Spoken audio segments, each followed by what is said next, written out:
You build your kingdom on a hill of doubt, screaming freedom with a broken mouth, drowning facts in gasoline, lighting matches in your dream machine. Truth's a threat to your control. You twist the light to keep your role, finger pointing like a holy ride while hiding crimes in plain daylight. You say you're chosen, you say you're woke, but every mirror's cracked from the lies you spoke. In your house of mirrors, nothing's real, just shadows shaped by what you feel. Delusion dressed in liberty, but you're just running from reality. Criminal hearts in righteous disguise, selling the truth in counterfeit lies. It's not justice, just your fear that the truth might actually get too near. You rewrite logic, frame the scene, make a martyr from a selfish scheme, paint the sky with blood and smoke, then swear it's rain while the people choke. You wear conviction like a crown, but you'll burn the temple to keep it down. Every enemy's a made-up face, just another truth you had to erase. You scream betrayal, cry they're out to get me, but you built this hell now, call it destiny.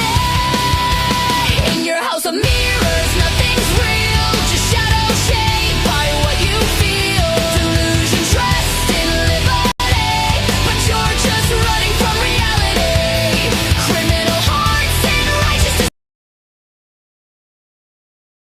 Welcome to Twilight Age Investigating.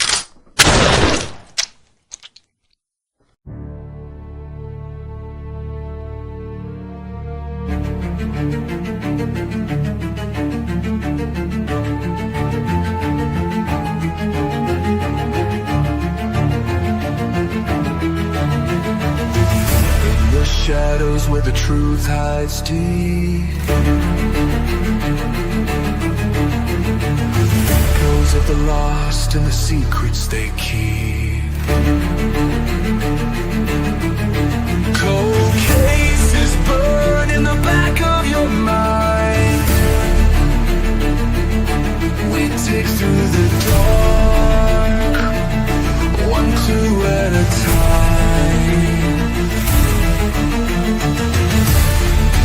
This ain't fiction, this is blood, this is truth. 12-cage investigative, justice uncaged. We ask the questions they're too scared to say, shining a light where the guilty pray. From killers to whispers, we won't look away.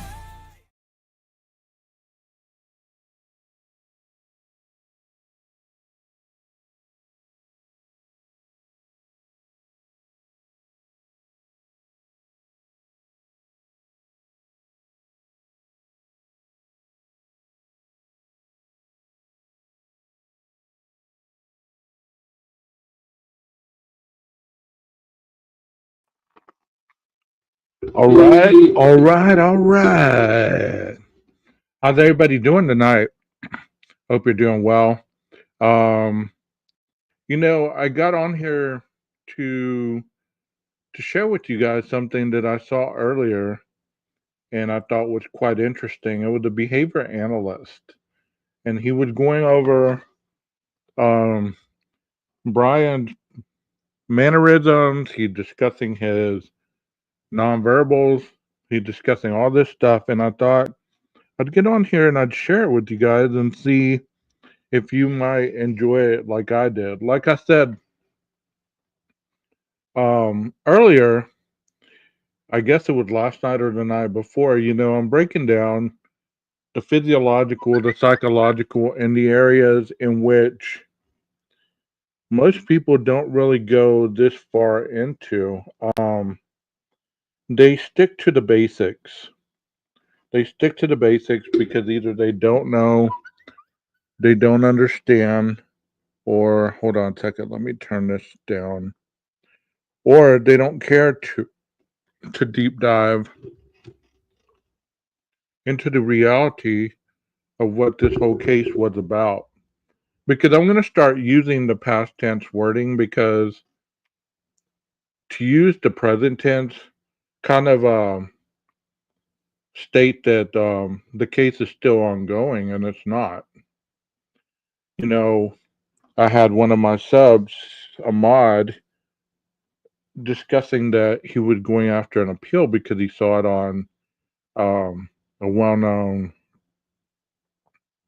crime analyst panel, and as far as I know, he hasn't asked for an appeal, and that's no dig at the person I'm talking about, but that's how things get taken so out of context so quickly.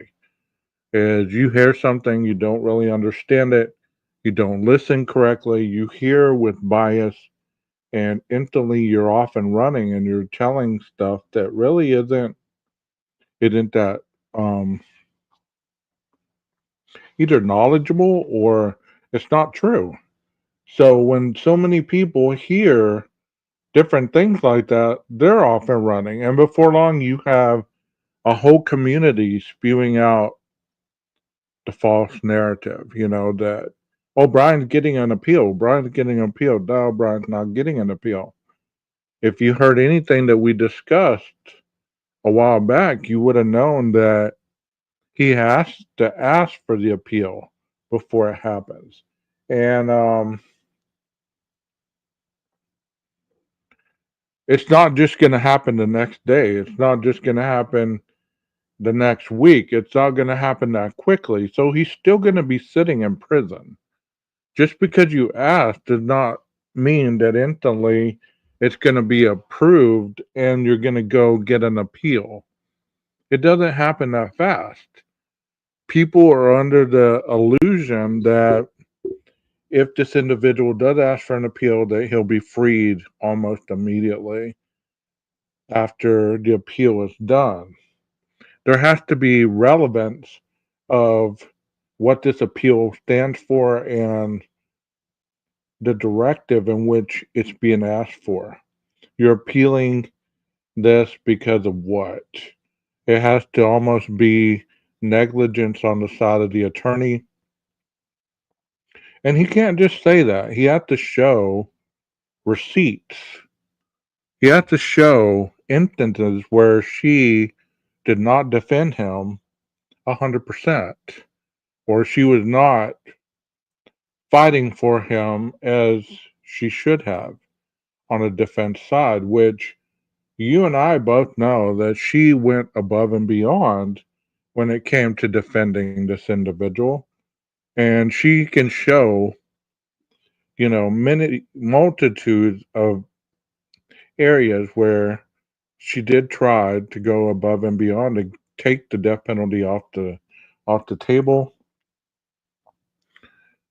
and so on.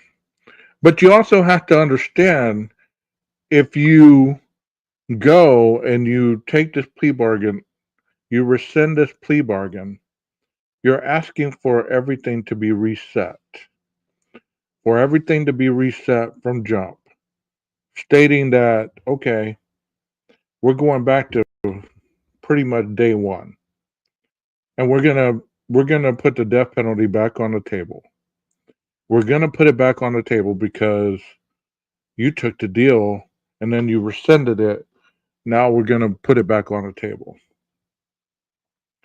And guess what, Mr. Koberger? If you are found guilty, life without parole is no longer an option. You will be either facing death penalty or nothing. If you're innocent, if you're found innocent, you're facing nothing. Obviously, you're dismissed of the charges. But you and I both know, just because people are from the YouTube school of law, um, doesn't necessarily mean that they understand what they're talking about. And I'm not gonna go there, you know. There was a murder out by the prisons here today. A man shot his girlfriend. Yeah, it's getting pretty violent out there. So y'all do understand what I'm talking about, right? that it's not necessarily going to be a speedy process if it does happen. It's not necessarily going to mean instant, um, okay, you're incarcerated today, you're not going to be incarcerated tomorrow. It's a long process. So these individuals that are out here wanting this to happen, you do understand that it's either innocent or death. Those are the options at this point if he takes that appeal. But the court has to take the appellate. They have to show evidence that there was malpractice on the side of the attorney. And it's not a slam dunk deal. It's not something that just because you appeal doesn't mean that you get the appeal. You have to show, unlike here on these YouTube streets, you have to show your credibility and your argument behind what it is that you're trying to gain from this process. So it doesn't necessarily mean that he'll get the appeal. If he does get the appeal, he's a foolish man for taking life without parole off the table and opting for the death penalty. Maybe he wants to die. Maybe that is his death wish. Maybe he wants to martyr himself to the point where that is the next process in his whole thought process. Um, and as you know, in the victim's impact statements, um, there was individuals that sat up there and directed their impact toward Mr. Koberger. So we're going to look at that, and we're also going to listen to what this behavior analysis individual has to say. I watched him for a little bit. He seems legit, and I kind of sped it up a little bit to the point where I thought was relative. I want to say that his name is, I think he calls himself Spidey. His show is the Behavioral Arts. As you can see, I subscribed. I might reach out to him because he seems to be an interesting individual. Um, his title said Brian Koberger slipped up during impact statement. Body language analyst reacts. So another thing that I want you guys to know is there's a difference between fiction and reality. Fiction is writing stuff that you know is not true and trying to present it in a way that it is relative to the reality. To be true means that you take um, the relative facts and you present them as such based on your knowledge. And this person is a behavior analyst, so obviously he has the schooling and the knowledge to interpret certain things. He's not just reacting to the video that he saw of the victim impact statements and sitting back and saying, "Oh, this is what's happening. Oh, that's what's happening." Um, this individual has obviously skilled, and he probably had went to school for this. He has a lot of training behind what he says. So I know how individuals like to poke fun at people on these panels. I know how people like to make fun of people on these panels. That's not what we're doing tonight. Tonight we're merely just gonna hold on a second, I just deleted myself. We're we're gonna sit there and we're gonna listen to this individual and we're gonna listen to his expertise based on his understanding. Because it's interesting whether you believe an individual or whether you don't, you still don't discredit them as a professional. That's something that is so disrespectful and something that I see on these YouTube streets a lot is if people don't believe in what you say, they go to discredit you. You know what I mean? They go to discredit your profession. And these individuals, most of the time, are just sitting around talking about these professionals in a light as if they have anything else going on that's any semblance better than what they're critiquing. I received my piece of paper today, and kind of like the people on YouTube say, a degree doesn't mean anything. It doesn't make you smarter than somebody who can sit there and opine about things by their TV set, and just sit there and say whatever they want and claim it as factual. You know what I mean? Um, that's funny, Walt. Trigger warning. I don't have a siren and everything else that goes along with that, so I don't know. I guess people are triggered. They're going to be triggered, so we'll have to go with that. But let's go with this individual breakdown, um, and let's kind of. I like how he breaks all this down. I mean, this guy is pretty smart, and not because he uses big words that doesn't make an individual smart. It's the process in which they convey their their impression of what they're trying to show you that makes them an intellect, not based on the big word that you get mesmerized by. You know what I mean? So let's go ahead and get started. I'd like to say hello to everybody who's in the chat. Thank you so much for being here. And as always, let's try to be classy and respectful. It is okay to agree to disagree. Just don't attack the panel, or don't attack each other. There's no need for it. Like I said, this individual is behind bars. He's serving his time tonight, and any anger or any angst or frustration or misunderstanding that you might have, it's okay to have those. But you know what? It's not gonna bring him home tomorrow, because it's a long process. Thank you so much, Kels. And here we go. Dive right in. So these statements are coming from the friends of the four victims, who are Kaylee Gonsalves, Madison or Maddie Mogan, Ethan Chen, and Kernodle. And I hope I'm pronouncing those correctly, but their family and friends spoke very powerfully. And I'll leave a link in the description where you could find the entirety of the victim impact statements. But for the purpose of this analysis, I won't be using all of them. And the ones that I do use, I'll be cutting down to focus on his behaviors and his reactions. So we're going to begin with the first one. And this is really important, not just because it's the first one, so we're seeing a lot of that initial reaction, but his behaviors are very interesting on this one, and I think I know exactly why. So this is a woman by the name of Emily Allen, and she is speaking on behalf of Bethany Funk. She is reading a statement written by Bethany Funk, who was a friend to all four victims and a surviving roommate. She lived there with them. Let's take a look. Thank you, Your Honor.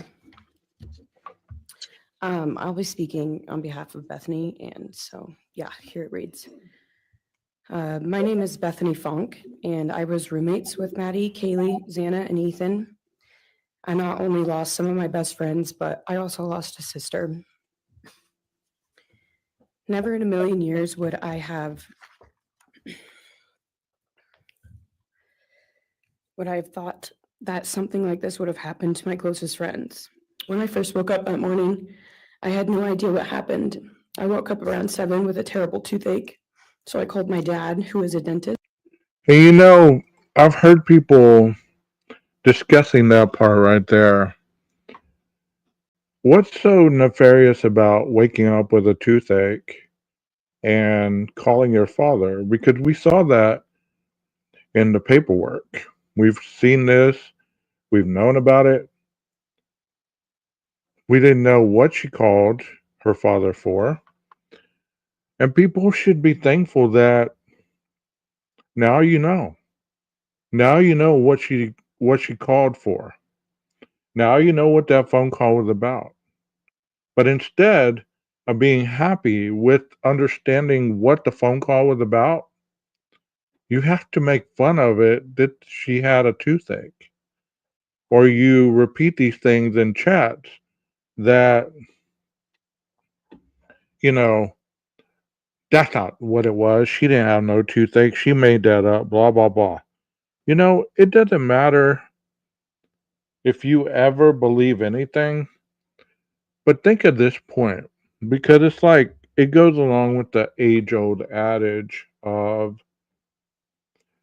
untrustworthy people never trust people. The most unlovable people don't know how to love. So the people that ask the most questions are the most deceitful in real life.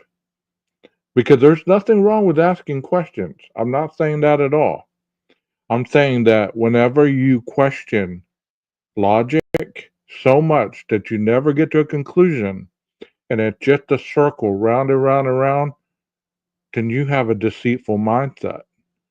And I say that not because I am guessing at that.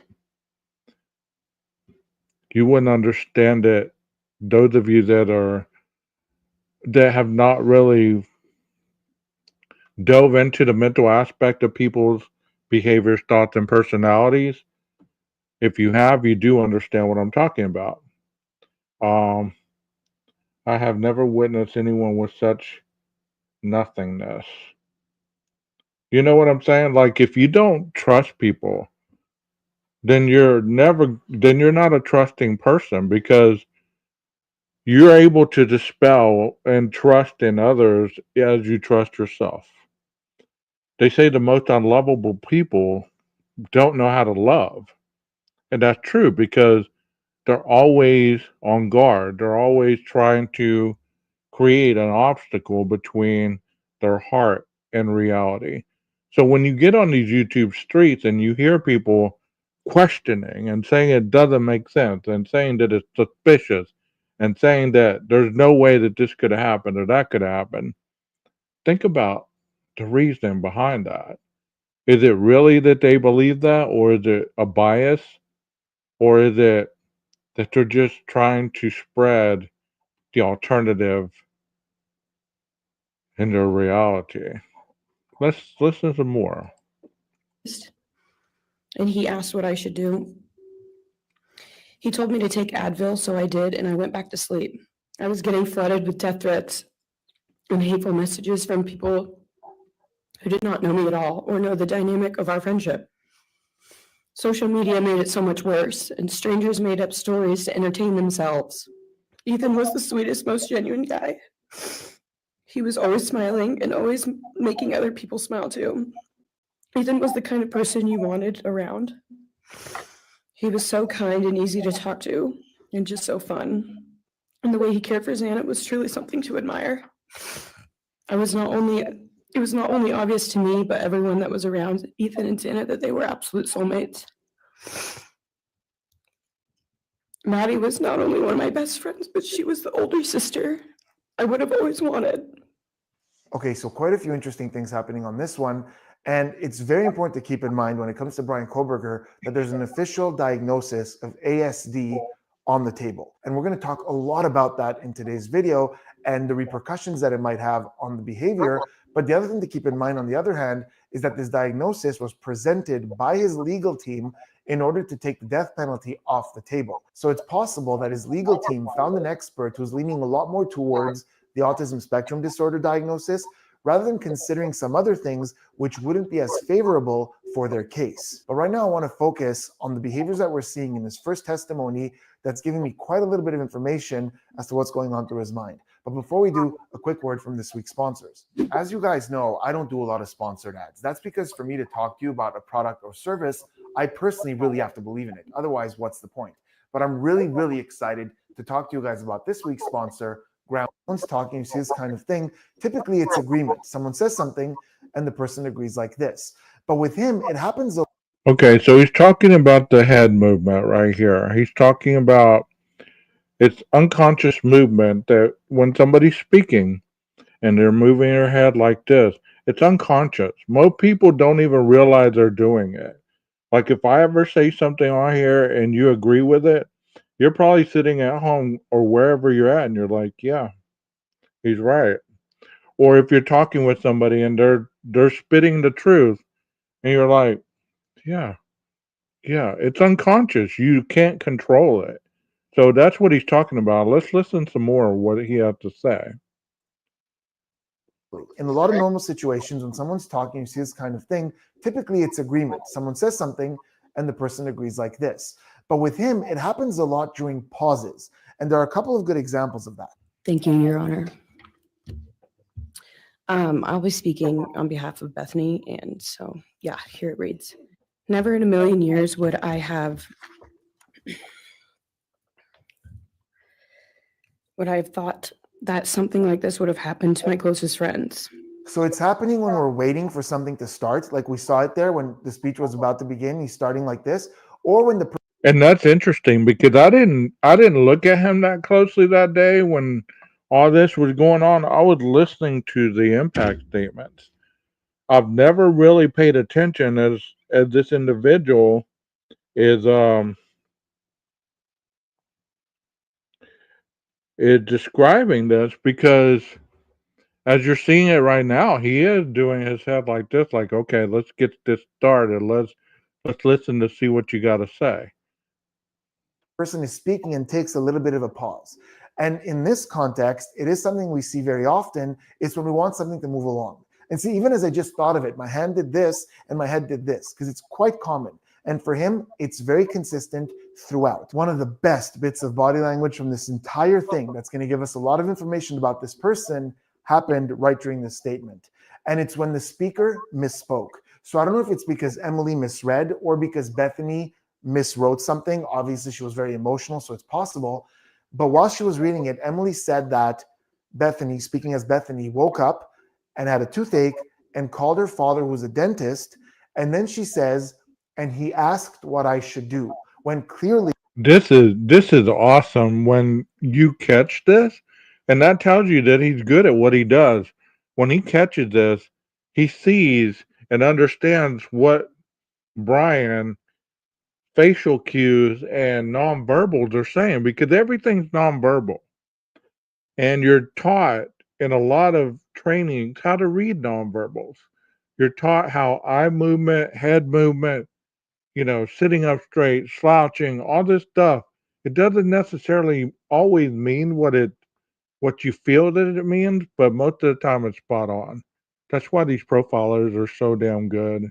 she meant to say, I asked what I should do. So I called my dad, who is a dentist, and he asked what I should do. He told me to take Advil, so I did, and I went back to sleep. And notice at that very moment what happens with Brian Koberger. We see a bunch of things that are not that common for him. First, he looks to the side like this. Then he comes back. The mouth opens for a quick second. And then we see what we call not a slow blink, but a heavy blink. Usually his blinks are very quick, bap, and they're gone. In this case, it just takes a little bit of an extra second for them to open up after that blink. And this little cluster of behaviors is confirming something for us that a lot of people have suspected about him, and that's the fact that he has a lot of intellectual pride or arrogance. So it's been reported that he's very proud of his high IQ, the fact that he's a PhD student, and that he makes a habit of correcting other people's grammar. And here we physically saw that manifest. He heard what she said, and the eyes to the side, very often when we So think of the reason why he's saying this stuff. The individual saying this stuff about Brian. Because if you look into that psychological aspect of it, he's putting himself above everybody else. He's putting himself in that mindset of the teacher, the people that are reading, or the student. He's analyzing, he's getting a thrill off listening to all this stuff. So he's putting himself, because he doesn't have the empathy, the connection to actually feel the pain that these individuals are displaying in their victim statement. So he's over there not feeling it. He's trying to correct it, if that makes sense. He's trying to critique it, just like YouTubers do when it comes to people's language, their spelling, their grammar, their intellect. He's doing the same thing. So think about this a minute as he talked think about about that. something or rewind to something, our eyes dart around like this. So He took a second to go back to it. And I think that mouth opening is him literally like trying to correct it. We also do see this quick mouth opening a lot with people who look down on someone, often as a quick sigh, like a, there we go again, that kind of thing. So you might see someone who sees something or hears something that they're a little irritated by, and it'll look a little more like this. Sometimes it's an eye roll. Sometimes they close the eyes a little bit longer. Sometimes it's just a slow blink, but it looks a lot like that. And although it's a little more subtle with him, it's undeniably a reaction to what she said. And it's that sense of intellectual superiority coming out. At some point, she's talking about how she got death threats and hateful messages from people because as a surviving roommate, there were some theories out there that she had something to do with this. But as she's saying this, we see another break from baseline from Brian Koberger, where he looks away, turns his chair away like this with a quick swivel. Then when he comes back, we see something in the mouth that has a lot of different names in the research: pacifiers, adapters, manipulators, self-soothing gestures.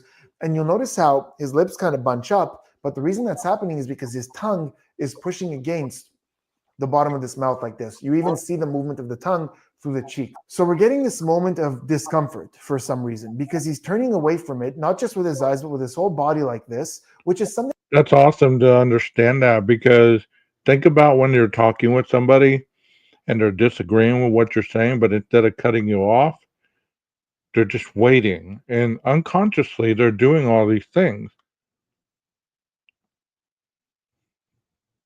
Have you ever noticed somebody, as you're watching them, they want to say something, but maybe it's not appropriate, maybe it's not the time, maybe it's not the company to be saying this stuff, and they're like, because they're soothing themselves, trying to keep themselves from blurting something out. Very interesting stuff right here. Tell me what y'all think in the chat. That he does every now and then, but definitely not that often. Then he comes back and we literally see a self-soothing gesture, which is again something we're going to see here and there, but it's not a big part of his baseline. Now, as a behavioral analyst, I can clock that behavior and say something's going on here. But because this is a reaction, I can't tell you what that thing is. In an interrogation or interview room, we see this kind of thing. We ask a follow-up question to try to figure out what caused that. But in this case, we can only speculate. So is the discomfort with the fact that he knows that those death threats that she got are directed at him because he's the one who did this? Could it be that intellectual superiority kicking in again? Because he's thinking about all these people who were so wrong. And him as a PhD criminology student would have never gone that wrong. They're clearly not as smart as him. Could be that. Or that they're giving the credit for who did this to someone other than him. Like this is his work and someone else was getting the death threats. I can't tell you why. All I could say is there's something going on here that's making him a little uncomfortable. Another cliff note that we have to consider here is a term called stimming. So it's the exact same gesture, self-soothing, pacifiers, adapters, but it's the language that's used specifically for people on the autism spectrum. So people with ASD will very often have these self-soothing gestures, but again, it still does indicate moments of stress. So it doesn't really change the fact that we're seeing some kind of discomfort here. One important caveat that I will mention at this point, though, that applies to this entire analysis is that we can't always be 100% certain that he's even tuned in at this point. This is a very long process, and at this point, she's been talking for several minutes, so it's possible that there are moments where his thoughts wander off, so I can't guarantee that every time I see this, it's in response to something she said. Maybe he had a different thought in his head here, and that's what's causing this kind of little bit of a disengagement. I was waiting for him to break. I really was. I don't know how y'all feel about that or how y'all felt about that while y'all were watching this. I was waiting for him to break. I was hoping that somebody would push that right button where he would blurt something out, or he would stand up, or he would do something that would give us a sign that he actually understood what was going on. I don't doubt that he understood it. It was pretty cut and dry, was it not? It was pretty to the point what they said to him. But I was just hoping that he would break. I wanted to see him just react. But that goes along with the social cues, not being able to read the social cues. So in his mind, he could say, they weren't soulmate. he doesn't understand what that would feel like, what that romantic gesture means, what it, people say, well, he's not, they say in one side of their mouth that he's this, and then on the other side of their mouth, they say this. So I believe he's smarter than people give him credit for. If he does have the ASD, I believe that he is smart enough to comprehend exactly what's going on. I believe that he's able to decipher right from wrong.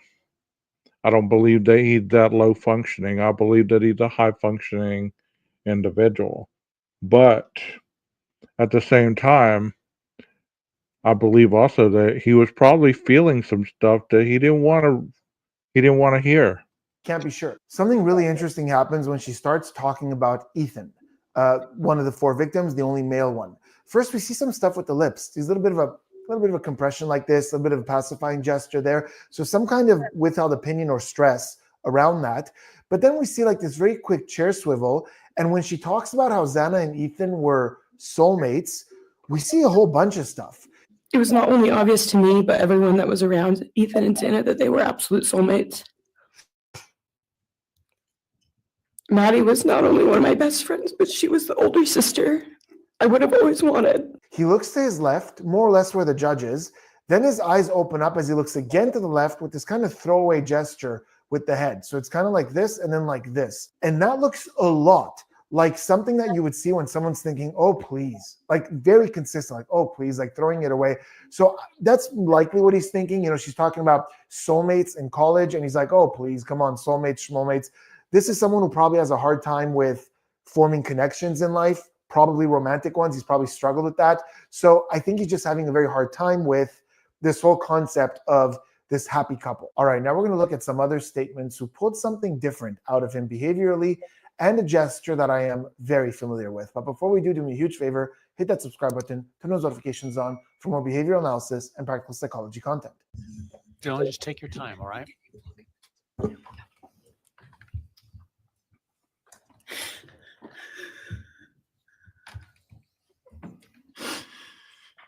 I don't know about you guys, but before I play this one broke me because I didn't see it live. I didn't listen to her live. I had to see it, on replay on a lot of different ones. She broke me. I don't know how he could not have reacted because she saw him. It was almost like seeing this person again and having that deep connection. You get what I'm saying? This one broke me. This one broke me.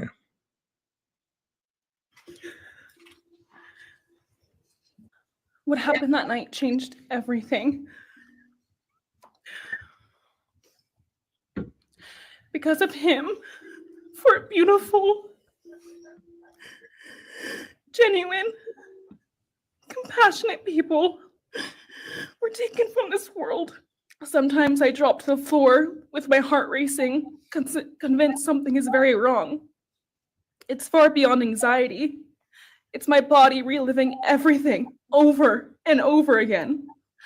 My nervous system never got the message that it is over, and it won't let me forget what he did to them.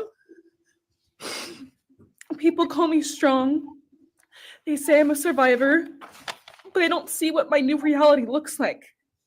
They don't see the panic attacks, the hypervigilance, the exhaustion. He took the version of me who didn't constantly ask, what if it happens again? What if next time I don't survive?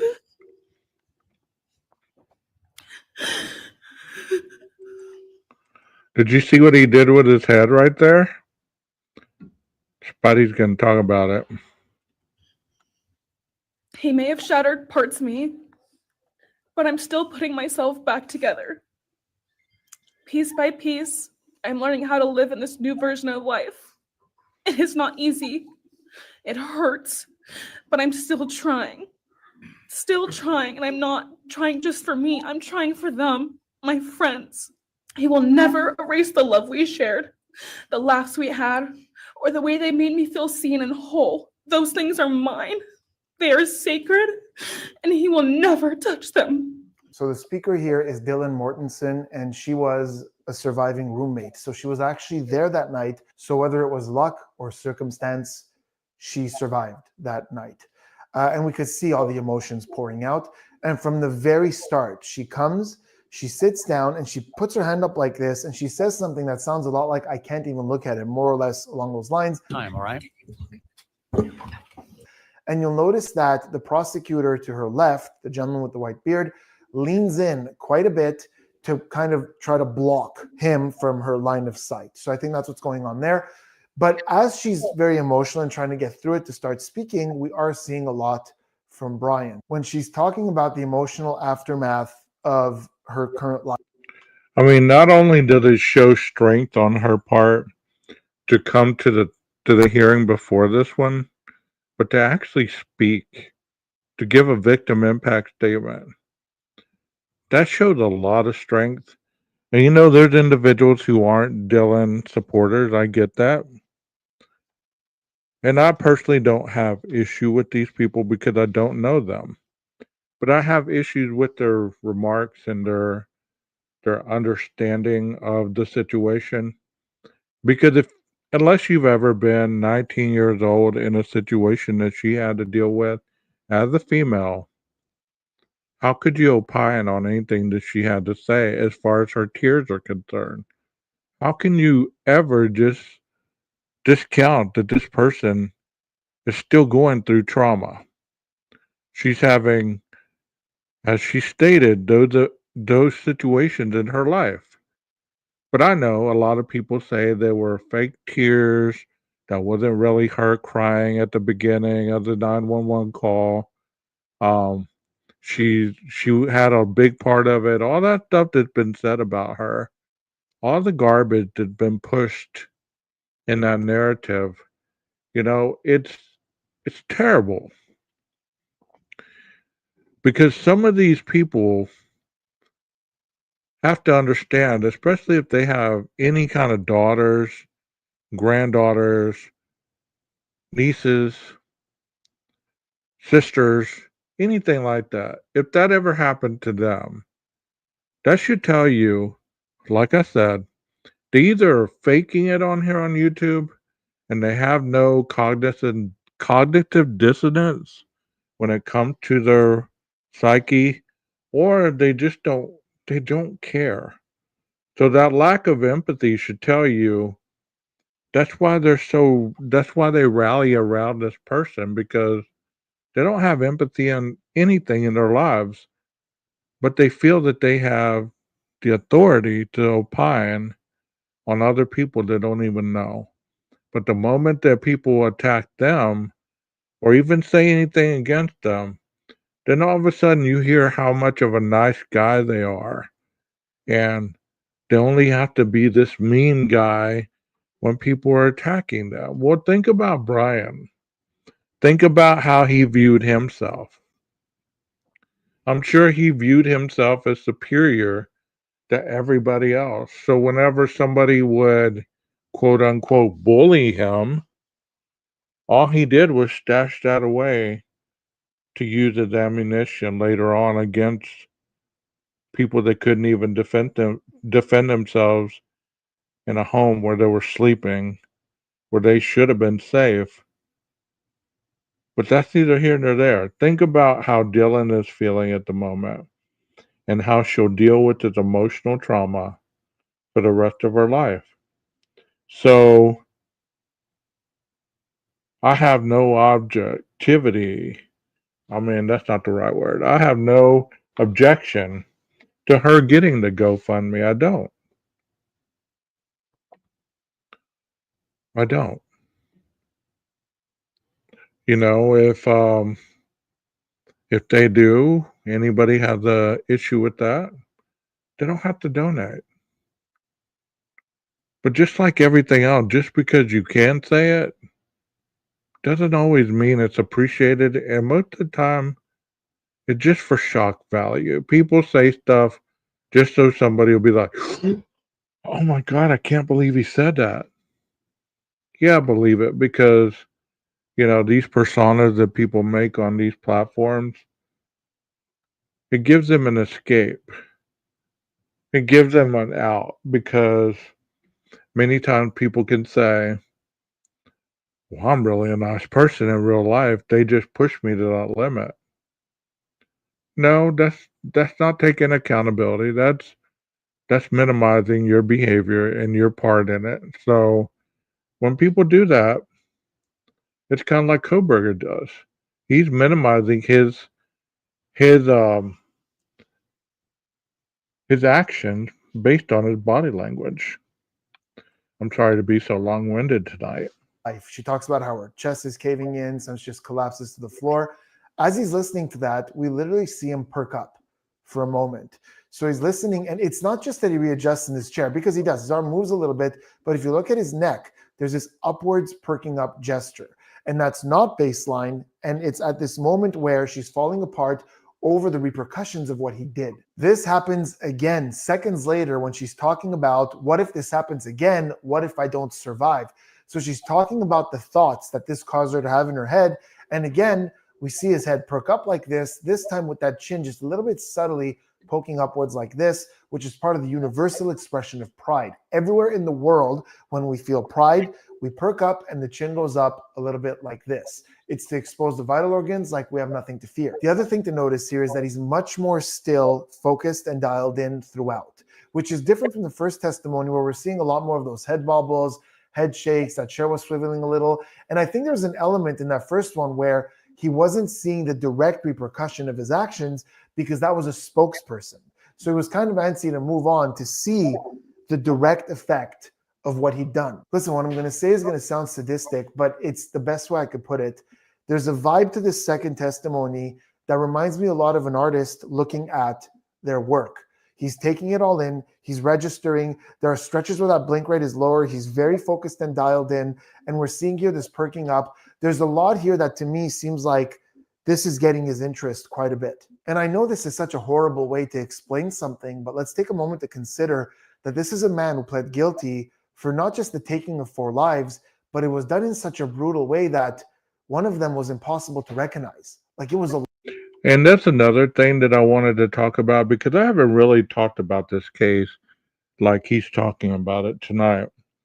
You know, I hear so many times, it's almost like people get these cliches and they get on their battle cries. Well, it's not like people haven't admitted to being guilty when they weren't. Well, those people are damn fools. They're fools. Because I don't know any of you in chat that would admit to a quadruple homicide and a burglary if you weren't guilty. I would have taken it to the speedy trial if I was so certain that I was going to be innocent or exonerated. I wouldn't have played it out as long as he did. For my freedom, I'm going to go above and beyond, but that's just me. Obviously, this individual thought that the relevance that he would get by pushing this out would give him notoriety, which that's what he's looking for. Notoriety, infamy, all these things. But for me, and for anybody to say he was pressured to do this, no, he wasn't. He answered in his statement that he wasn't pressured. Nobody coerced him. Nobody promised him anything. None of these things. But y'all don't remember those statements. Why? Because you didn't listen or because you're just choosing to hear what you want to hear? You get what I'm saying? Like, I don't know anybody in chat right now that would say, yeah, send me to prison for life. I know I didn't do it. I know I had an accomplice, but send me away for life. Come on. Are you being real to yourself or your thoughts? Or is that once again the delusional portion of your thought process? Because, you know, it doesn't make sense to me But for whatever reason, if you can explain it away, if you can question it away, that lessens the accountability on your part. Kind of like what we just said. If I can blame you for me acting like I do towards you, then that, in my mind, takes the accountability off me and puts it on you. That's a gaslighting factor right there. And how many times do we see gaslighting go on? It's really not my fault. If you wouldn't have acted this way, I wouldn't have reacted like I did. We all do it. But let me ask you once again, would you have taken a plea for life without parole to spend the rest of your life as a 30-year-old man or woman, whatever? Um, would you have done that if you hadn't done the crime? Would you have done that? Let me know in the chat if you would have been one of those people that would have done that to escape the death penalty. I don't think anybody in the chat would have. So that people continue to say this, it just shows the ignorance on their part. It's almost like we're repeating a cliche that really doesn't go with what you're repeating it on. You know what I'm saying? There's no way in hell I would either. No way. I would have taken this to the speedy trial, and if I was certain that I was innocent, we wouldn't have waited 2.5 years for a plea. I wouldn't have played this out to the end.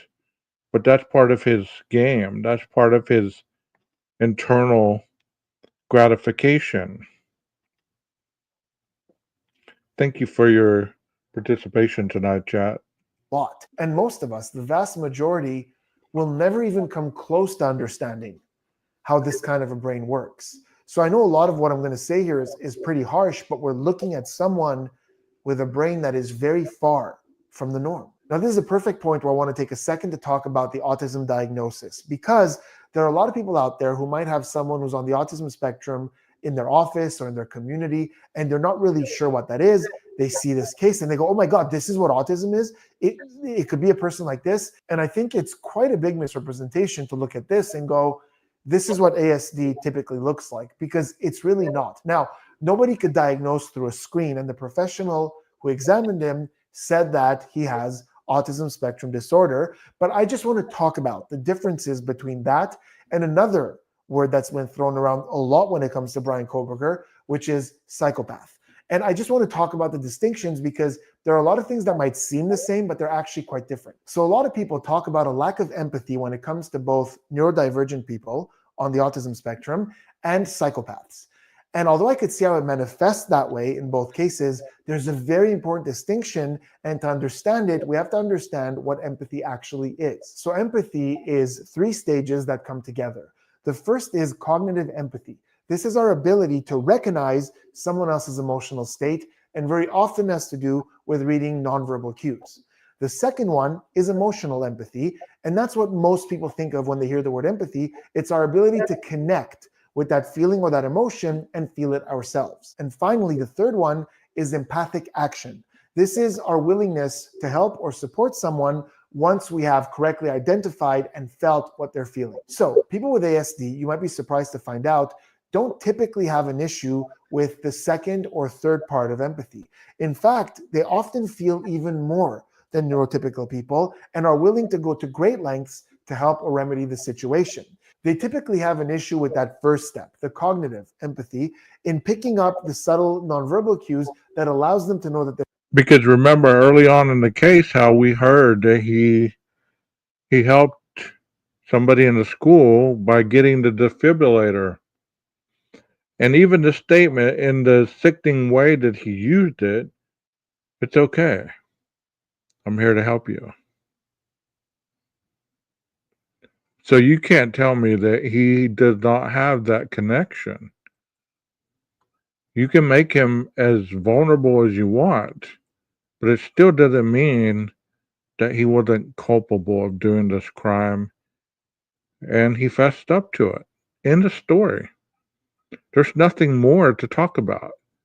You can say that the new video that came out is nothing but a police car rounding the house.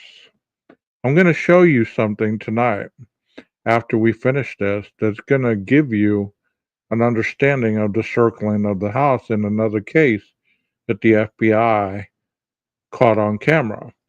And it's going to give you the insight that this wasn't so cloak and dagger, it was actually almost textbook. there's an issue. But once they do know, they can be shockingly empathetic. So the way I like to describe it is saying that somebody who has ASD is not empathetic is like saying that a deaf person in no way has the capacity to understand a movie. They can, they just can't hear it. But if you put the subtitles on where it's spelled out and they could communicate it right, everything's perfectly fine.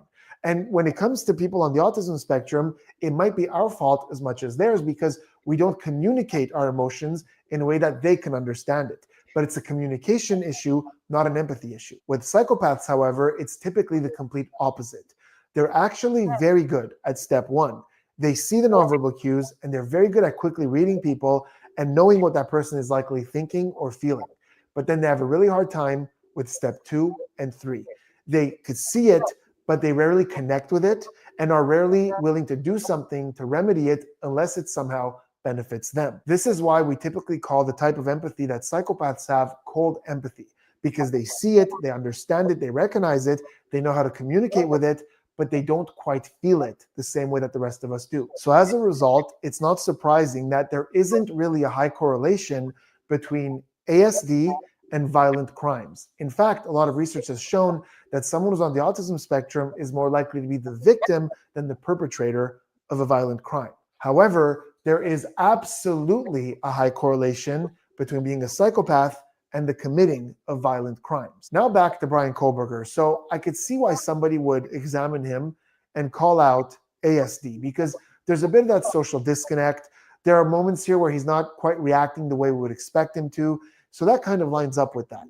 However, when he's looking at the statements and he's being told how the person feels, and we're still not seeing that much, that's not that typical of ASD. It's possible. It's very possible that because of the overwhelming amount of emotions that they freeze up, but there does appear to be this coldness there and this stare that isn't that typical of ASD. And the reason I'm mentioning this is because I don't want people to look at this case and think to themselves, oh my God, this is what ASD is, and start being weary of people in their communities that are on the spectrum. It doesn't typically manifest this way, although it can. Okay, back to some behavioral analysis here and something that I saw that's very, very familiar to me. Now, one of the reasons that I think I have a bit of an edge when it comes to this case is because the area where I learned and perfected my behavioral analysis is a little different from most people in my field. I learned as an entertainer while doing cold readings as a mentalist. Now, for those of you who don't know what that is, mentalism is a performance art. It's for entertainment, and it mixes magic, literal magic tricks, with psychology. So we sprinkle a bit of psychology into it, and it's very focused on trying to tell people what's in their heads. Like, we know things about them, their lives, and we can unlock their phones, and we know the word they're thinking of. And in most cases, mentalists are very open about the fact that we don't have gifts or powers or abilities, that we're using trickery and psychology. I'm very open about that. But one of my specialties is cold reading. And this is where we say certain things and we observe the person, and based on their nonverbal reactions, we know where to go with our read and cater it and make it seem like we just know things about the person, but it's often because the nonverbal tells are helping us adjust what we're saying. So I'm very used to reading That is right on point right there. That is right on point. Because that is something that they teach you in your training as a therapist, to read nonverbal cues. So as you're speaking to someone, you can tell if you're making them uncomfortable, if they're lying to you, if they're trying to deceive, all this stuff. You know, so it is very knowledgeable what he's saying. Y'all hit that like button if you like what I'm doing. Hit the dislike button if you don't. or leave a comment if you're watching this on replay. You don't have to be rude. You don't have to be snarky. But if that's who you are, that's who you are. We agree to disagree, and that's the basis of it. Actions when the person isn't necessarily speaking. And here, there was a point where we saw the number one thing that I look for in cold reads that allow me to know something's going on, there's a disagreement, I have to switch. So it's immediately after she said that she's putting herself together piece by piece and learning how to live in this new version of life. And if you look at him, we see the eyes get a little shifty, but more importantly, the head kind of wiggles like this a little, and then we see a very obvious big kind of gesture like this towards his left. I'm learning how to live in this new version of life. It is not easy. It hurts. And besides lip compressions, this kind of wiggling of the head with those little throwaways like this is the number one thing I look for while I'm cold reading to let me know that there's a disagreement, I have to switch. So it's likely here that when she's talking about putting her life back together and moving on and trying to figure out how to, live in this version of life, we're seeing this little bit of him thinking about it going, I'm not so sure. We'll see. That's what that gesture is very consistent with. We see this gesture again a little bit later when she's talking about the things that he will never be able to take from her, that he'll never be able to take the love that she had with her friends and the memories that they had. We see it again where the eyes get a little shifty like this, and we see the head. This one's not so much a wobble like this, but there's this little bit of a side bob of disagreement, and this time the chair even swivels away as he's contemplating what she's saying. I think there's some disagreement here from him. Once again, as he's reflecting on it, going, I'm not so sure. I do think I took some of those things away from you. After Maddie's loss, Karen felt like she was spinning out emotionally collapsing into anxiety and depression. She sometimes asks, how am I supposed to go on when I've lost my favorite person in the world? I felt the same, and we continue to struggle. The loss of Maddie has impacted so many beyond our family. We will grow old without our only child, our bright, beautiful friend and daughter. In the end, there are no words that can accurately capture the devastation of losing Maddie. As for his sentence, we support the plea agreement. Society needs to be protected against this evil. As for the Sitting here watching him nod his head right there as his dad is talking, as Maddie's dad talking, it just like, how dare you agree with me? You sit still. You know what I mean? It's like, don't patronize me. You sit still. I really wish that, the parents would have got to be closer, because then it would have, it's one thing to be across the room talking, and it's another thing to be within distance of this individual. I can understand why, but still doesn't make it the defendant, where it we wouldn't will be not waste something words, they would enjoy. nor will we fall into hatred and bitterness. Evil has many faces, and we now know this, but evil does not deserve our time and attention. We are done being victims. We are taking back our lives. Okay, now we're hearing from Madison or Maddie Mogan's stepdad. But there's one gesture that I saw that is certainly quite more deliberate. It's when the stepfather says, we will grow old without our only child. And you'll notice that whereas typically it's more of a bobbing like this, in this case, it's a more assertive chin down like this, an acknowledgement. And I think in that moment, it's him going, yes, you will. Towards the end, when the stepfather says that society needs to be protected from this evil, we do see that head bob again like this, but it seems to be at an odd place, because usually he kind of does it in this let's move it along type of gesture. But in this case, it's like there's some stillness, and then when the man says that, we get this bobbing. Society needs to be protected against this evil. As for the defendant, he did it earlier as well as a response to certain statements as to how they reacted to the loss. after Maddie's loss, Karen felt like she was spinning out emotionally collapsing into anxiety and depression. And I think that in this case, it is registering and to a certain extent, like, locking that in, okay, got it. And almost even a bit of agreement. Like here, when he's being told that society needs to be protected from this evil, I think there's a little bit of him going, yeah, people need to be protected from me. I don't know. When the gentleman is talking, he has these more calculated and reactive yeses like this to confirm certain things that with the women wasn't the same. It was more like just kind of bobbing along just to get along with the story. As the stepfather is saying that he doesn't deserve attention, that he doesn't deserve to be talked about, we see a lot of stuff going on with the lips, a lot of tongue pacifying, thinning out, a lot of lip activity. And I think that he doesn't like this suggestion that he should. And also, his attorney usually has a shit-eating grin on her face. At this point, she's not smiling at all because probably she understands he's right. He's right. Usually, she has a shit-eating grin on her face, and they're probably just as maniacal as this psycho. I mean, he is a psycho. Oh man, he's right where he needs to be. Didn't get attention. Because remember, when lips thin out or you see tension around the lips, this is never a positive thing. Typically, stress, disagreement, self-soothing, anger, these are all negative reactions. So some kind of negative reaction there too, he doesn't deserve attention. And this is something that we saw very consistently when the men were speaking. So with the women, he has a certain coldness to him and a certain stiffness. With the first one, she was speaking on someone else's behalf. So there was a little bit more movement. There was a little bit more, let's get to the ones who are actually affected by this in his behaviors. But with a lot of the women, and we're going to see some great examples of this coming up with another woman who's going to speak, a lot of staring, a lot of stillness. And I think there was a conscious effort to not give any reaction, to just stare them down.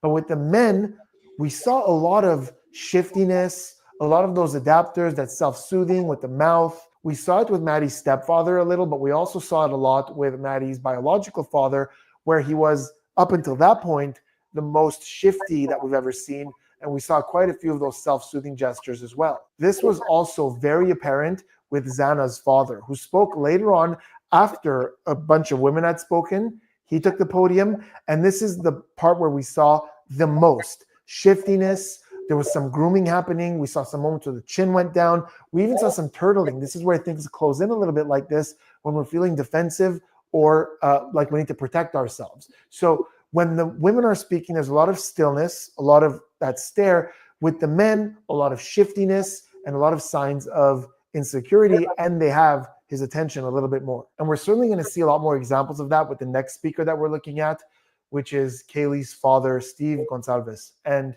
he comes in like a raging bull to begin with, and his entire tone is very different from everyone else. Take a look at some of these clips.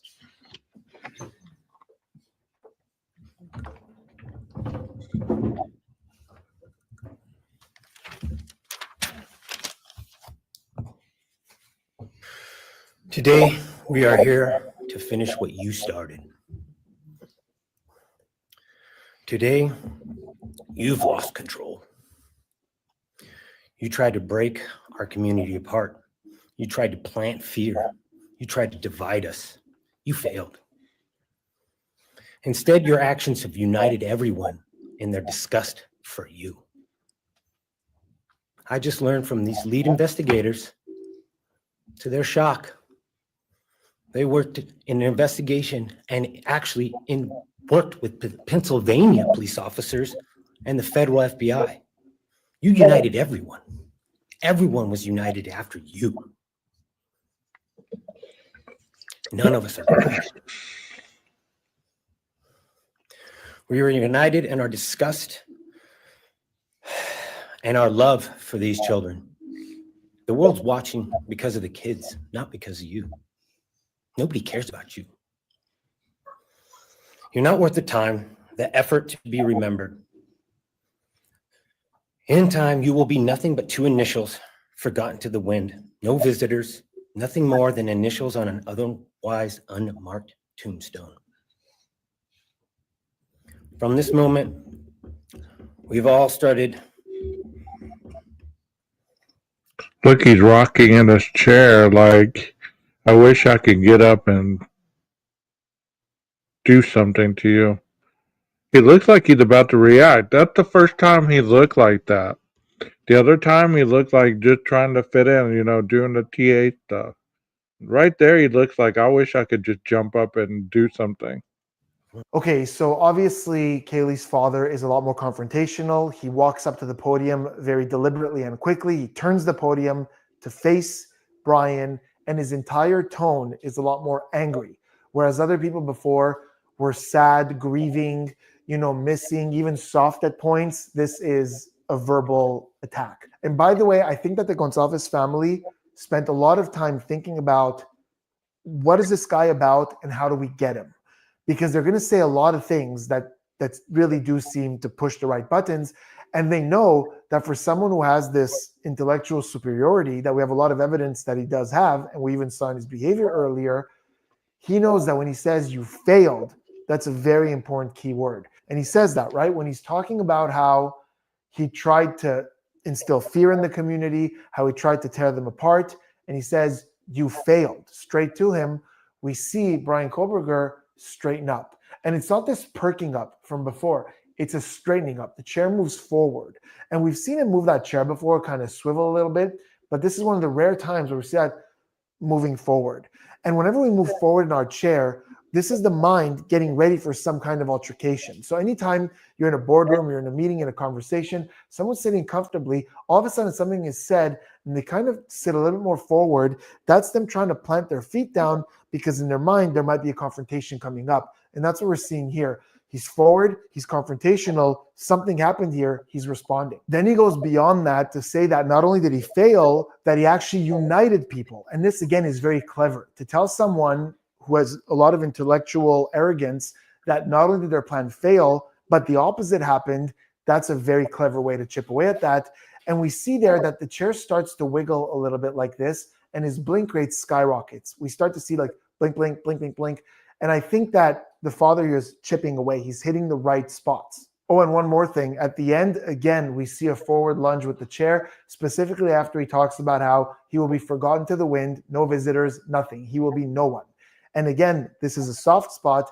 And with these gestures aren't important because, the chair's moving forward. It's because it deviates from his baseline. Whereas earlier he was doing different stuff with the chair twice while this man is speaking. We had this forward kind of lunge, which is very consistent with confrontation. So there's something happening here. This guy is pulling something different out of him.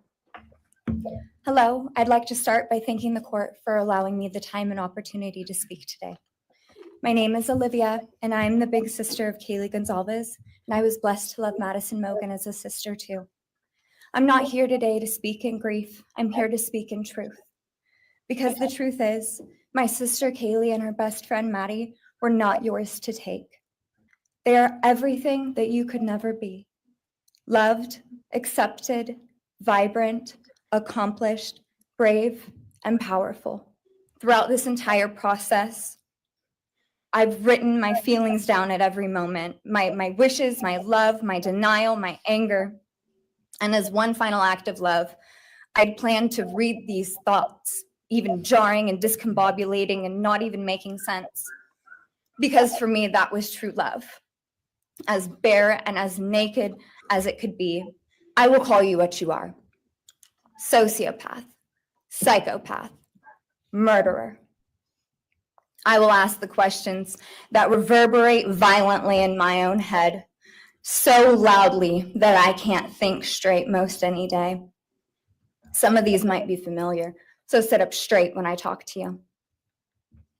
How was your life right before you murdered my sisters? Did you prepare for the crime before leaving your apartment? You thought you were elite because your online IQ test from 2010 told you so. All of that effort just to seem important. It's desperate. There is a name for your condition, though. Your inflated ego just didn't allow you to see it. Wannabe. You act like no one could ever understand your mind, but the truth is you're basic. Wannabe and basic. You get them. You are not profound. You're pathetic. Just like all his fanboys. Wannabe, basic, Nobody's. You aren't special or deep, not mysterious or exceptional. Don't ever get it twisted again. No one is scared of you today. No one is intimidated by you. No one is impressed by you. No one thinks that you are important. Okay, and then we have the statement that everyone on the internet is talking about, which is Kaylee's sister, Olivia Gonçalves. And again, I think that this woman put a lot of thought into what does this person want in front of me? How do I not give them that thing? And how do I give them the things that will affect them the most? There's a lot of thought behind the specific way that she's talking about stuff. So I do encourage you guys to go watch her entire speech. Again, link in the description. But she starts by attacking his notion of love, how he's never been loved. So she starts with that. At some point early on, while she's speaking, we see him very clearly clock the camera. He looks directly at the camera. And immediately after that, we see the most shiftiness that we've seen from him at any point during these statements. All of a sudden, he's wobbling in the chair. He keeps readjusting. It looks like his legs not be moving under there. He readjusts again. He looks down. He looks up. He looks at the camera. He looks down again. And it seems like we're seeing this massive amount of stressful energy coming out in this moment. And I think what this might be, and we're going to see a few more clues towards this coming right up, is that he had a plan in his head to not give these people anything, to not react, to be very stoic.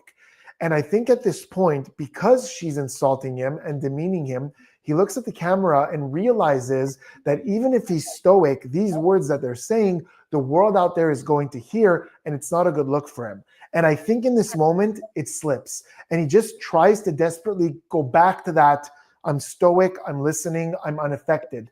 But it takes him quite a long time. At some point, she says that she's going to ask the questions that reverberate so hard in her head that she can't think straight most days. And in an otherwise speech of attack, here she's showing a little bit of vulnerability because the rest of her speech is about strength. So here she's showing a little bit that he has affected her. And in that moment, we see, again, that chin slowly come up like this. And this is noteworthy because, again, in this speech, when she's speaking, he's very still for great lengths of time, just staring her down. So, if it was one where he was doing a lot of these things, it might masquerade a little bit better. But here, as she says that, we kind of see this upwards chin like this. And you can contrast that with how stoic he is when she says, sit up straight when I'm talking to you. There's no movement. There's nothing. I think there's a conscious effort to not move in order to defy the thing that she said. Like, you could speak to me, but I don't listen to you. I don't answer to you. When she starts going off on his intelligence, how he thinks he's smarter than other people, but he's not profound, he's not deep, we see a couple of things. For one thing, his blink rate is through the roof. It's just going back, back, back, back, back. And this was not happening throughout. There were stretches where that happened. And another thing that we see just after she says that he's not that profound, he's pathetic, we see a very slight shiftiness in that chair. And he straightens up like this, and we see a deep breath. And again, I think the reason that these are such smaller gestures, like we're not seeing this big jittering in the chair, is because I think he's making a very conscious effort to give her nothing. So these little things that we're seeing, although in a lot of cases would be very micro, maybe unimportant, for someone who's trying to not move, they tell a story because it's a deviation from that attempt to be still. We're seeing that deep breath. We're seeing that, small shift. We're seeing him straighten up. And these are all happening. Perfect. She cooked his ass. She said the only thing worse than what you did was your rap career.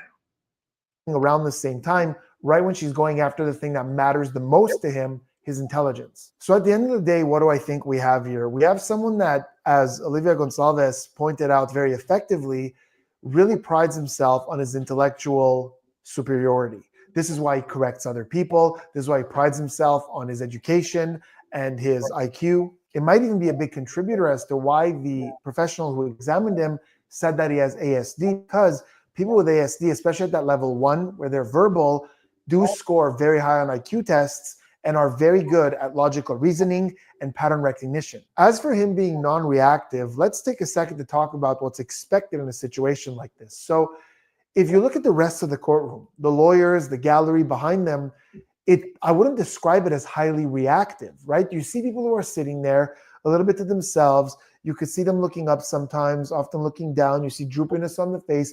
You see expressions that suggest some kind of empathy, but it's not actively reactive. This isn't a comedy show or some kind of rock concert to where you're responding to what's going on. When you look around a funeral or a sad event, when people are listening to someone speak, it's rarely very reactive. People are just sitting there taking it in. So people who are saying that it's odd that he's just sitting there not reacting, it's not really that odd that he's not reacting. I wouldn't expect him to have these big visible reactions. The thing that's odd is that we're not seeing any signs of empathy at any point, to where he's connecting in any emotional way to the devastation that he's caused. We're not seeing any of that on his face. Could this be because of ASD? It's possible. It's possible that in emotionally overwhelming situations, someone with ASD would freeze up, but in a lot of cases, they can feel when it's clearly spelled out for them, this is how this person's feeling, what they're going through. I think it's most likely an attempt from someone who values intelligence and information to not let anything slip out. They've taken his freedom from him. He's going to go to jail, and he's seeing that they want certain answers. And I think that he knows that his last remaining move is if you don't give them those answers, you keep the upper hand on information and intelligence. And that is exactly why, when at the end, the judge gave him the opportunity to make a statement, he said, I respectfully decline. and I think there's an element of mockery to this. He knows that they want the answers. Olivia said it. She listed the questions that she would want answered. And if there was an ounce of empathy to him and him trying to connect with that, he would maybe say something to answer those questions or a statement to alleviate some of anything that's going on, even an attempt. But I think him saying that he's not going to make a statement is him holding his cards very tight to his chest and saying, they want information. I'm not going to give it to them. I win this war of information, because that's how important it is to him. But let me know in the comments what you think. Do you believe that this is someone who doesn't quite understand or isn't picking up on the emotions that he's caused, and that's why we're not seeing too much of a reaction? Or is it someone who sees it, understands it, but won't give in to that empathy or give these people what they want or deserve? Let me know in the I think he's just a piece of shit. And all these fanboys are just right along with him. What do y'all think in the chat? I think Brian is a wannabe poser, wanting to be more relevant than he really was in life, and he still didn't do what he set out to do. You know? Yeah. Well, like I said, I'm going to show you this video because it's going to, I know many people have been showing the video today from 11:12, and this will show you that Brian wasn't the only one that cased out his potential target. And look at this one. It doesn't have any sound, so I want you really to kind of look at it. This is a crime scene in Cypress, Texas, where 3 people were murdered. And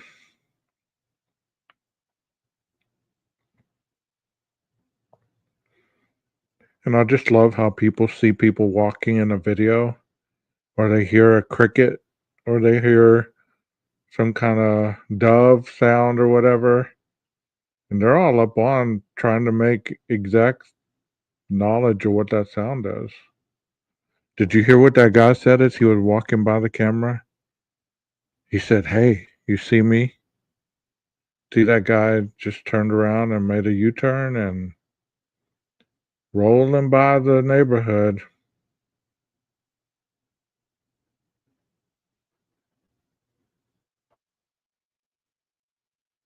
Someone in the bushes. There's a cougar running across the yard.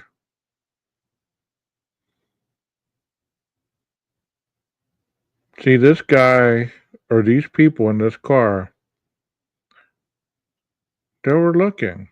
They were lurking. They were preparing to do what they were going to do. Brian's not special. He didn't do something that was so extraordinary that nobody else in the world does it. No, because as you can see, this person is visually driving around, just looking, just lurking, watching the crime scene, waiting for that moment. And people still say that that car that was rounding around 1122 and the Queen Road Apartments was a cop's car. Wasn't a damn cop's car. It was the perpetrator's car. We saw the DoorDash driver. We saw her looking for the house. We saw her on her cell phone. You saw the light. That was the DoorDash driver. That wasn't anybody inconspicuous lurking around. And then she left. And we see Brian rolling through the neighborhood. This isn't Brian. This is a crime scene that I wanted to show you guys how it happens more often than not. It's not something that is just related to the Idaho case.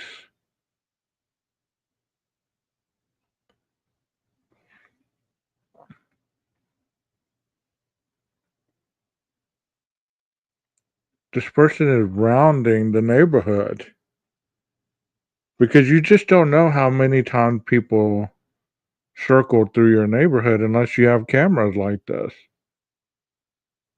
They're looking for this vehicle because they killed 3 people. Yeah. And here in a minute, you're going to see somebody walking or running toward the vehicle. See them at the top of the screen? Then you're going to see the car roll by. You'll see it clearer here. But if people were discussing this like they discussed the Idaho case, there'd be so much nefariousness going on. There's no way those are real car lights. That's a person on a scooter, y'all. Oh, he didn't really turn his lights off. See how that car just rolled by?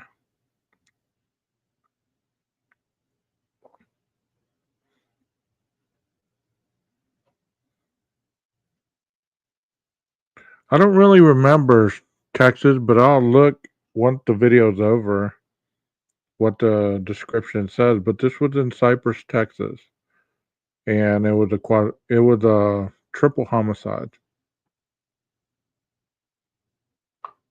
I guess it doesn't.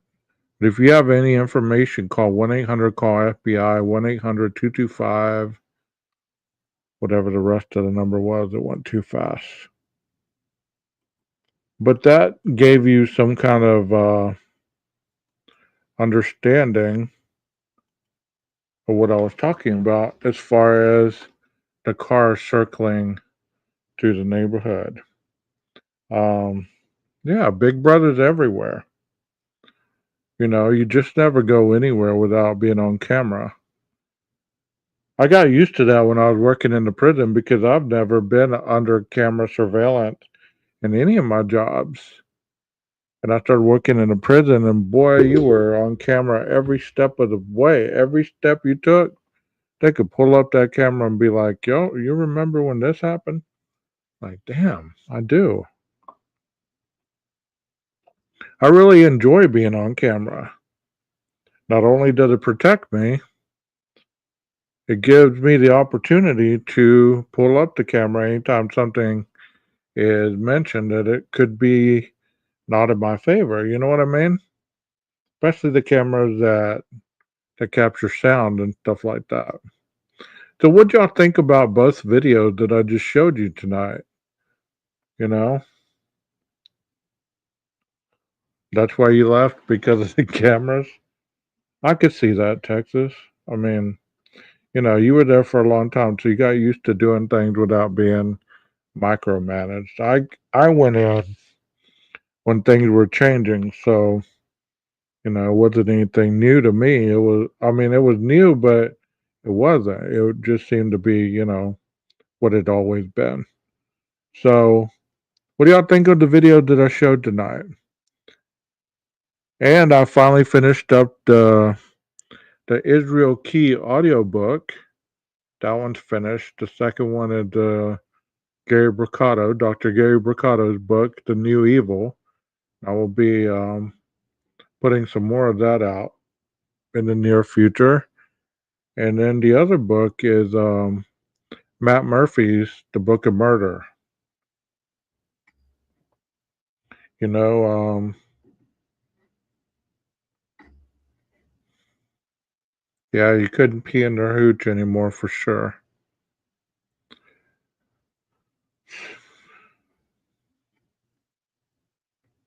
Yeah, Israel Keys, that's a bad dude, man. He was I'm glad they caught him. They caught him in Lufkin, Texas, not far from Texas Rangers' neck of the woods. I'm glad that they caught him. And there is let me see if I can pull that up right quick. If you are still willing to hang around, let me see if I can pull up his apprehension because it is on YouTube. He's another one. He's another one.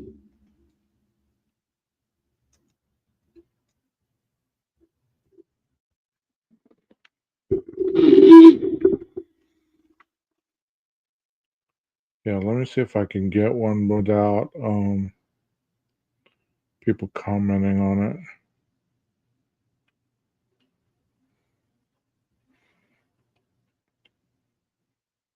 And if you don't know about Israel Keys, he was also a bank robber. And that's how he funded a lot of his trips. He would bury the money, which I had no clue that is how it went down.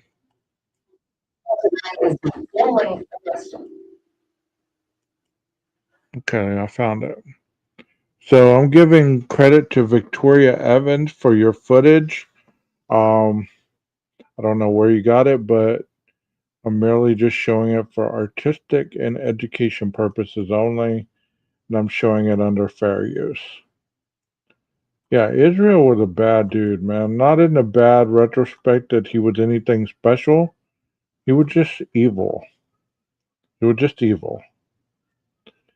And I would suggest that you guys learn about a lot of these cases because the cases that are coming out are copycats of a lot of these cases. So if you don't know about these cases, you're not really going to understand what this person is copying. Here we go. I don't think this one has sound either, unless she's talking in it. And I think that's him in the Cadillac. I could be wrong. Or in the pickup. I don't remember what he was caught in. I think it was the pickup because he said it was a F-150 and he had taken, that's what he abducted Samantha Koenig in. And so it might be that caddy. Guess I was wrong. We'll see. Maybe not. I like when we watch stuff like this because it gives you a different perspective of exactly how it went down. You think it's the white car, right? Probably right.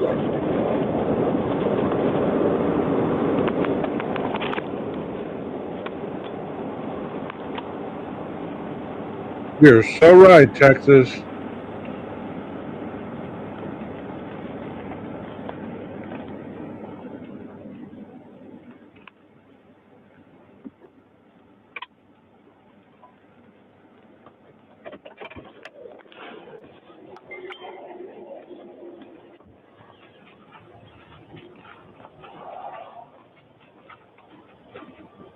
How you doing?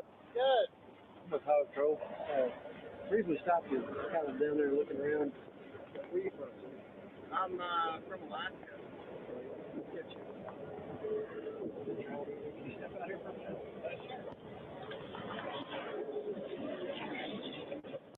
See, here in Texas, we don't mess around. See how he got his hand on his holster? He's ready for a fight. And he's going to light his ass up if he makes the wrong move.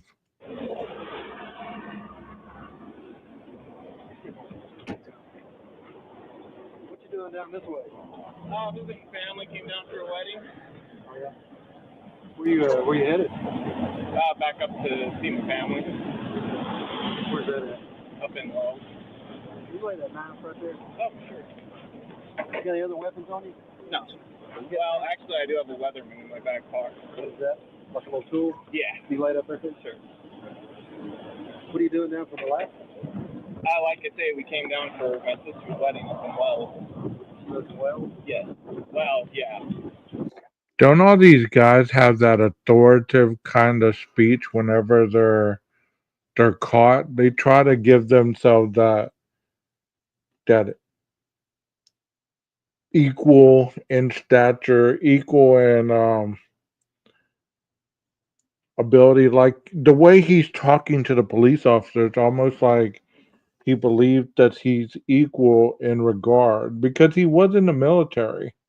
Israel Keys was in the military, and he wasn't an idiot by any means. You know. Yeah, here in Texas, we don't mess around, boy. You make the wrong move, you're gonna get lit up. Stay right over and check this, okay? Okay.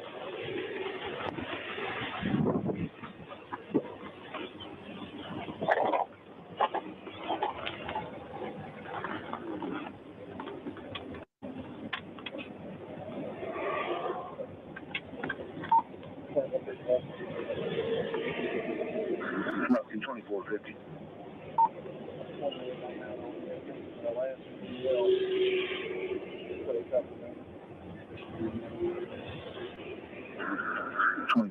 Right here.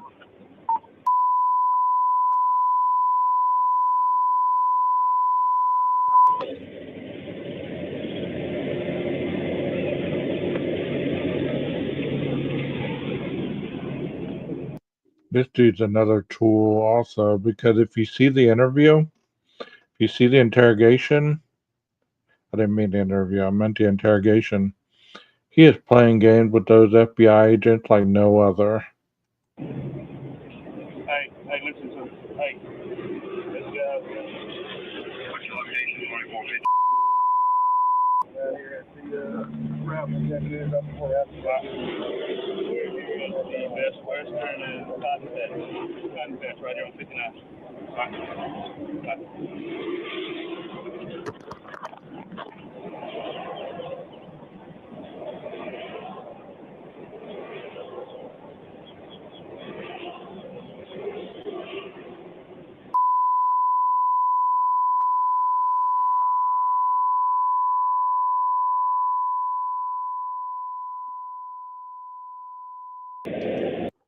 He had requested a ransom of $30,000 from Samantha's father, and then he hauled ass to Texas, and that's where he was stationed before. So he knew this area. They caught him in Humble, Lufkin area, and to catch him was actually a miracle. I mean, they caught a notorious killer just out of the blue. They didn't even realize it. How odd is that? I don't know if there's any other weapons out there. Get a hold of Rangers? Yeah, he's on his way.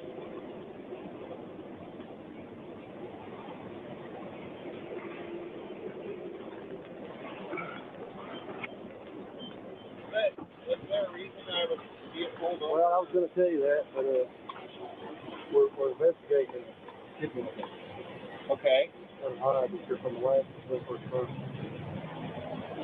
Why is that? Kidnapping where? I don't know where you're from.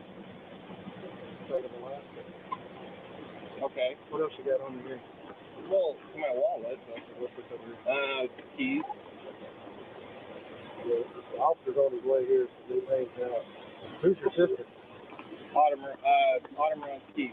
Autumn Rose Key? Yes. She got married in Wells, or she from Wells? They got married in Nacogdoches. Nacogdoches. I used to go do business over in Nacogdoches, a lot of business. Nacogdoches is the home of, damn, what's that school over there?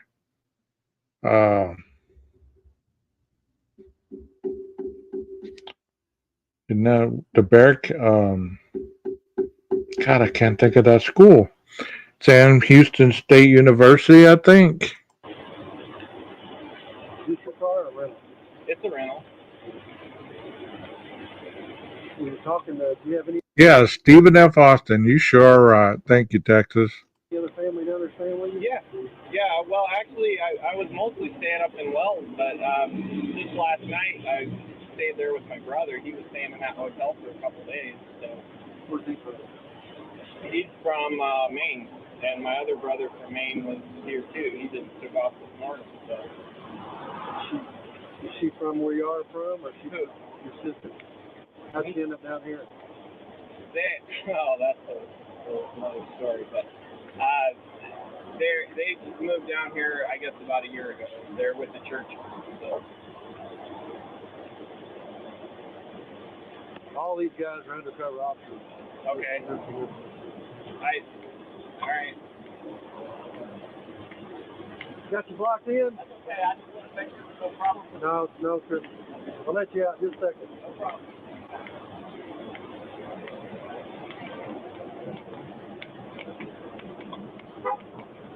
How long you been down here? In this area, or? Yeah, just how long you been down in Texas?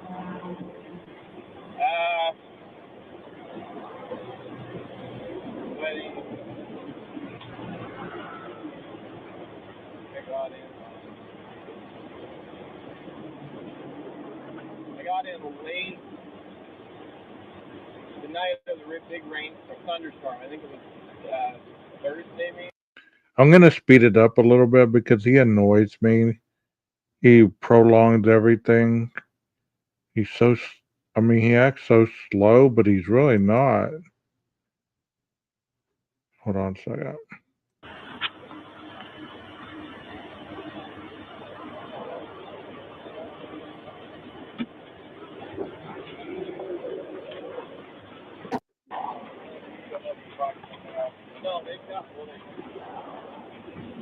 Miles, I hadn't patted him down very good.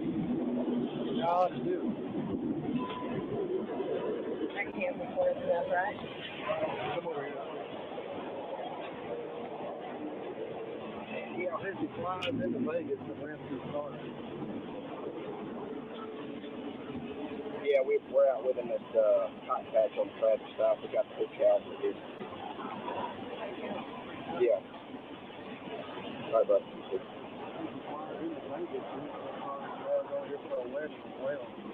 The car you started talking to is supposed to be his brother, but we can't get all the car. We just need to search the car. He's got a gray hoodie, and I think he's got an ATM card. Well, like a Leatherman in the front end. Pretty nice. Our guy.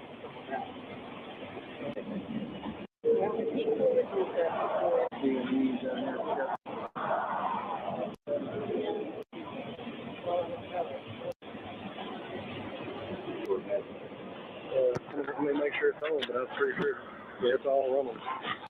I didn't know we had state police. I thought we just had the troopers and the Texas Rangers and the local law enforcement. I didn't think we had state police. That's weird. Mr. Keys. Hi there. Steve Raven with the Texas Rangers. Okay. How are you? I'm Step Ganaway with Defion. Hi. Can we visit with you for a few minutes? Hey, yeah, like I said, but I mean, if it's going to be a while, my daughter's with my brother. They're heading up north, and they're going to be waiting for me. So if it's going to be a while, I need to call them and let them know what's going on. I mean, I don't know what's going on. They didn't even tell me why I was pulled over. So Well, I don't know if it's going to be a long time or not. It kind of depends on our conversation. Where were you at last night? I was in with my brother all night. I mean, I was staying up in Wells, but last night stayed down here, just down the road in his hotel room, me and my daughter. And yeah, we went up to Wells, talked to my family, turned right around, came back down here and drank a couple beer. And is this about the cop that came through the parking lot last night? We were out on the balcony, and some cop came through and was writing down something, stopped by our cars and was writing down something, and then he's like, "How are y'all doing?" And then he took off. Is that what this is about? Yeah, I don't know. I'm not familiar with. All right. Well, anyway, I stayed right down the road there with my brother last night. How long have you been in the Lufkin area? Well, I've been in the Wells. I was up in Wells most of the time. I was staying with my family. But did you check into the motel room? Is the motel room in your name? No, it's in his name. And like I say, it wasn't. It was like the plan was for us to stay in Wells, but there's the whole. Yeah. Well, I don't know. When did you get to the motel?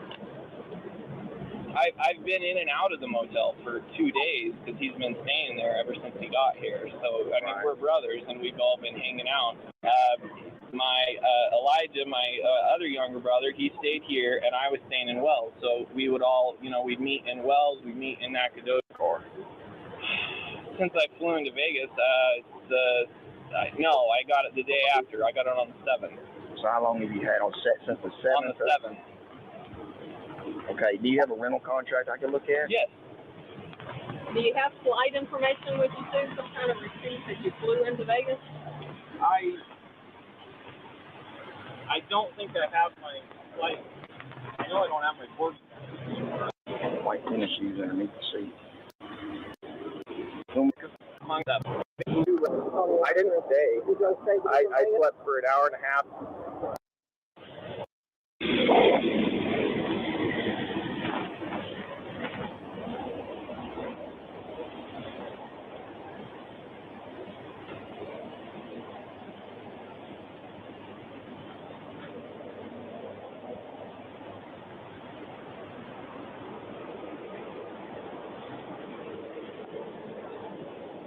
Wouldn't that be interesting if it was? I have to ask her, were you involved in the Israel Keys takedown? That's bad for you, man. What are they telling me? So you heard a good phone, David? Yes. But it takes time to corroborate all that too, But we're going to try to move along as fast as we can under the parameters that you put us in.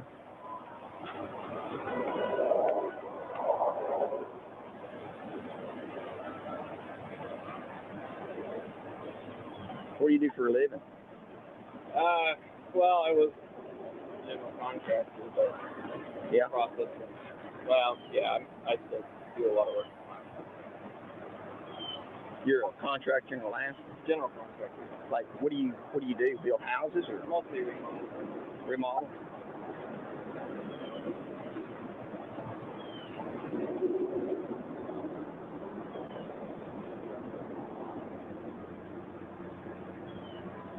You ever been married? Nope. He came close. He got engaged at least twice. Oh, Lord. Yeah, ain't found the right woman yet. Thought it did.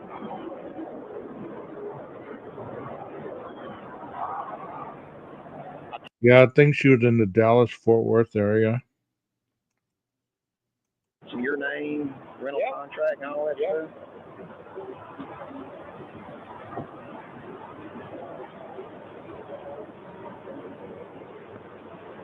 Where's all your stuff at? In the trunk? Yeah, some of it's up at my mom's place, I think. I've got it. Yeah, I was headed up there to load it. So you got like a suitcase or what? I got.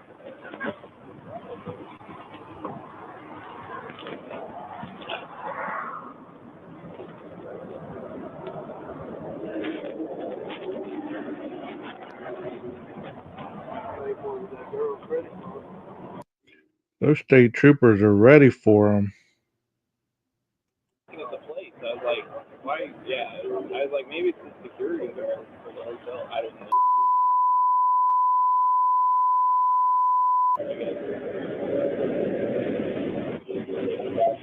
Hot.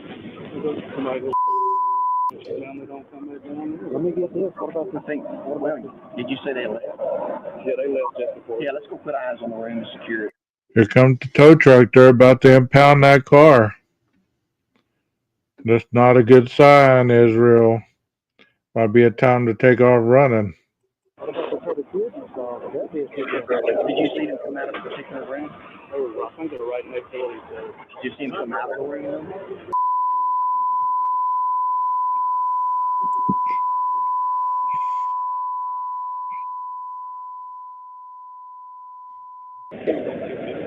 You were staying in 215? I was not staying at the hotel initially. I just crashed Last night, was it in 215 or 217? 250. Okay.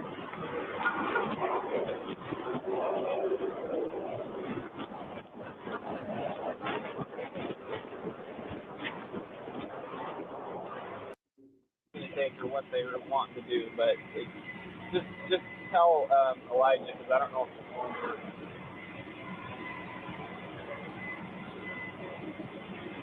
I'll be up there. I'll give him a call, or I'll be up there.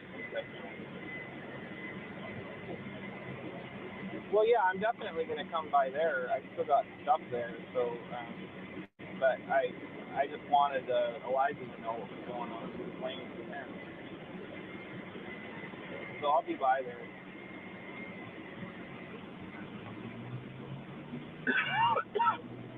No, not really. Why? What's up?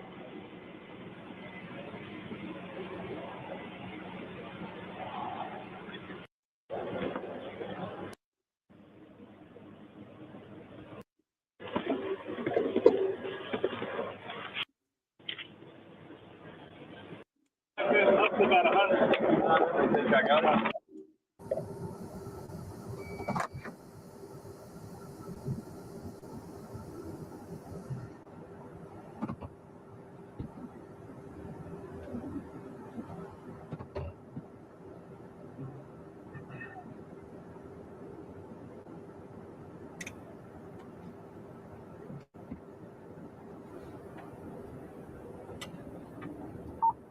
Or 50 left.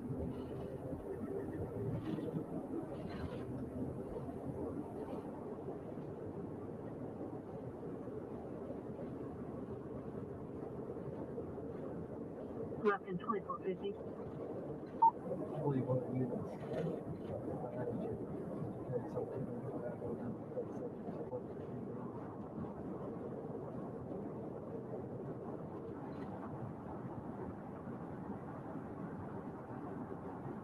Info 2450. Calculate 775.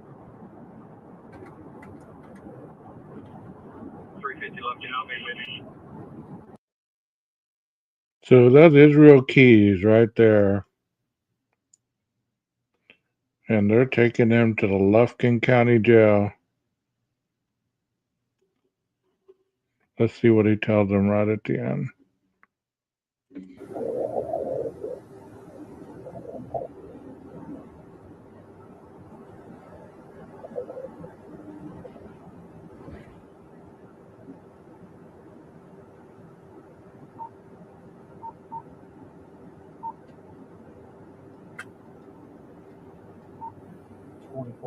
Feet in the middle back there.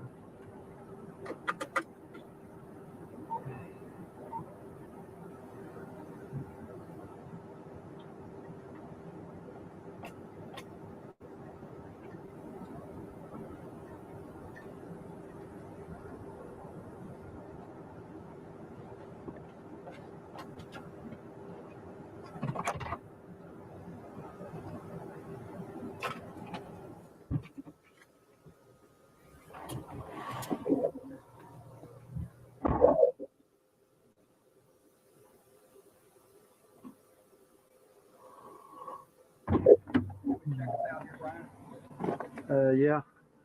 You all right? Yeah.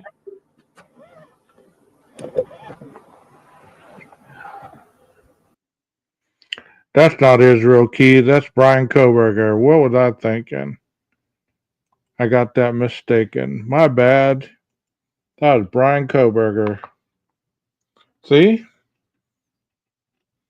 There was a person asking already. Is that Brian K? I'm gonna go ahead and spread that rumor. That was Brian Koberger. I'm the first on the scene. I got the arresting footage and everything. Good Lord. It ain't Brian Koberger. That was Israel Keys. Thank y'all so much for being here tonight. I hope you guys have a wonderful night. Was he in a parachute? Might have been. Just never know, Kels. Might have been. Just never know. Could have been burying around those tunnels, you know what I mean? Dang, I've gone almost 2 hours. Been a long time since I've done a long live like this.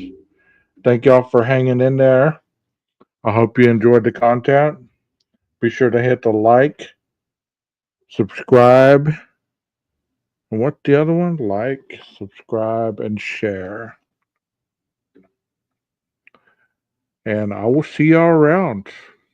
Tomorrow's Friday. I don't think I'm going to go live tomorrow night. But you just never know. Y'all go ahead and go subscribe to Spidey. It's a good guy, it looks like. And you know what? Time for the maestro to cue that music. Ready, set, go! Age Investigating, the best true crime channel out there. I'm a true crime channel. 12 Gauge Investigators is the best.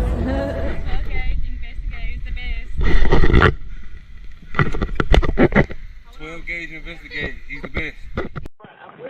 Prince George's County 911 Center. What is the location of the emergency? Across 4709 40th Avenue. You say it's a fire, and it's catching fast. 4709? Yeah, 4709. Okay, what city is that, ma'am? Hyattsville, sorry. And what's your name?